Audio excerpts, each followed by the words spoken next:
প্রভু যিশুর নামে সবাইকে অভিনন্দন। আমাদের যুবক জীবনে আমরা যে পথ বেছে নেব সেটা খুবই গুরুত্বপূর্ণ থাকে, কারণ সেটাই আমাদের জীবনটাকে নির্ণয় করে, আমাদের ভবিষ্যৎটাকে উজ্জ্বল করে তুলতে পারে। তো যিশু বলেছিলেন মাতি পুস্তক 4 সেখানে এইভাবে লেখা আছে, তোমরা সংকীর্ণ পথ দিয়ে প্রবেশ করো, enter into the narrow gate. তো আমার যুবক জীবনে আমি যখন প্রভুকে জানতাম না, আমি অনেক বিজনেস করতাম। তো বিজনেসেস করার কারণে ভালো বিজনেসের অনেক রোজগার এলো, ও রোজগারটাকে কেমন ব্যবহার করতে হবে আমি জানতাম না। সেটা বিড়ি খাওয়ার, সিগারেট খাওয়ার, মদ খাওয়ার, তো আরও ইত্যাদিক সিনেমা যাওয়ার, ক্লাবে যাওয়ার, এরকম অনেক দ্বারাই ওই টাকাগুলো খরচা করেছি। এন্ড অফ দ্য ডে যখন রাত্রি ভাবি আমি এত টাকা রোজগার করলাম কিন্তু আমার কাছে কিছু নেই, এবং যার সঙ্গে বিজনেস করতাম তার সঙ্গে অনেক অশান্তি হতো।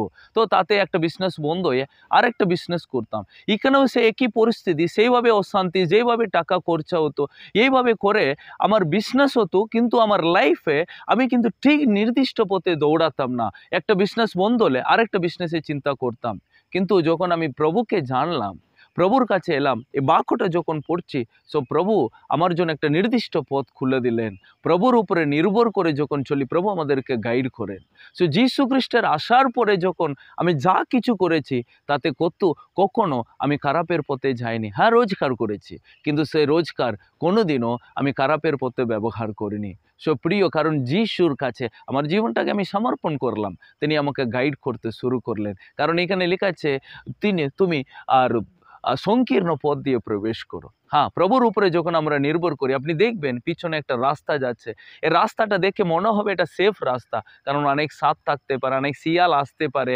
কিন্তু আপনি বিশ্বাস করেন, যখন প্রভুর উপরে নির্ভর করে আপনি যখন হাঁটবেন, হতে পারে আপনি একাই হাঁটছেন, কিন্তু প্রভু আপনার সহায় হবে এবং আপনার জীবনের পথকে তিনি নির্ণয় করে দেবেন। সেটা সফলতা হবে, আশীর্বাদ হবে, কখনো ওটা খারাপের পথে আপনাকে নিয়ে যাবে না। সো তাই আজকে আমাদের জীবনটাকে প্রভুর কাছে সমর্পণ করি, তিনি আমাদের পথ নির্দিষ্ট করেন।